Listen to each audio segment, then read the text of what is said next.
I wonder your thoughts right off the bat here on this idea of these daily 4-hour-long pauses and whether this will help to save civilians who have otherwise been trapped in Gaza. I think it's a positive step to provide for these humanitarian pauses.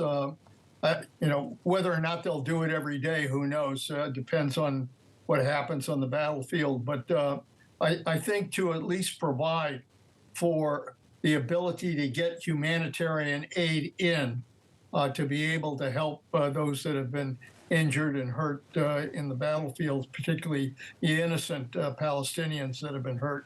I think it's a good thing. I think I don't think it takes away from Israeli strategy. They're going to continue to move against Hamas. They're going to continue to push to try to do what they can to destroy Hamas. But it does give you the opportunity to be able to, at the same time, provide some humanitarian help to those in need. So I think this is a good step forward. The president actually just putting out a tweet, and what he's hoping for is at least 150 aid trucks for that humanitarian aid to get to the Palestinian people. We know that he's been working the phones, not just to Benjamin Netanyahu, but leaders in the Gulf. And we also saw Secretary Blinken make another trip. He just wrapped that up around the world to focus on this issue. Would you say that the Biden administration has a win now here? Did they put enough pressure on Netanyahu to allow for these humanitarian pauses? Well, there's no question that Secretary Blinken, his trip to the Middle East, not only visiting with the Israeli leaders, but visiting with our Arab allies as well and visiting with others, I think he was probably stressing the same message to many of them, which is the importance of providing a humanitarian pause and continuing to talk with them. I'm sure President Biden in his talks with Netanyahu continued to emphasize the importance of that. Look, I think it is very important. I don't think you have to choose between military strategy and whether or not you provide humanitarian aid. I think you can do both, particularly when you've got the battlefield advantage right now, as the Israelis do, to be able to control half of Gaza and now are focusing on the southern part of Gaza as well. So I think they're in good military position to be able to hold that and at the same time provide a few hours, 4 hours, in order to get humanitarian aid into the area. So I do think the United States deserves some credit for having pushed that position. This is all, of course, happening as Israel says its troops have entered the heart of Gaza City. Secretary, it's been a couple of weeks since we've had a chance to talk to you, and I just wonder where your head is on this whole operation, knowing the Biden administration was urging restraint and an opportunity to slow things down so civilian lives could be saved, so aid could be delivered. We've talked about that part of it. How about the offensive operation right now in Gaza? Is this the peak of the so-called invasion? Well, you have to look at the objectives here. And clearly, the first objective is to destroy Hamas. That is what produced this war in the first place, was an attack, a brutal attack by Hamas that killed 1,400 Israelis. And Israel is defending their country and making clear that they are going to destroy Hamas and make sure that it never again has the opportunity to conduct another October 7th attack. And I think they're making progress on that.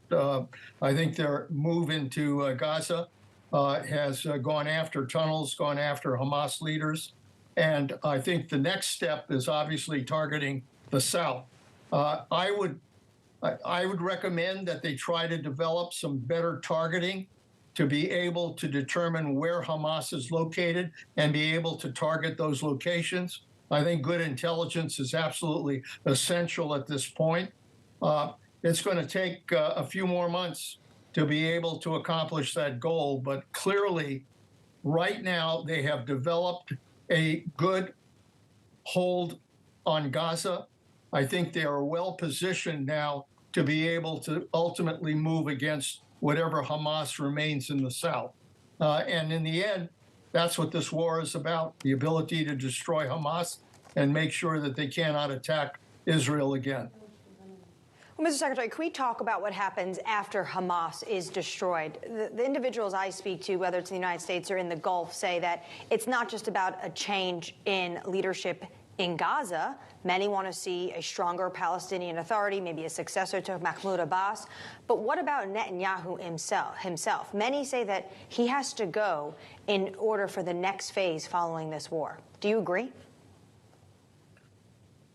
Well, I think if it's going to be successful, it really is going to have to involve Arab countries working together along with the Palestinian leadership to be able to establish a credible Palestinian leadership.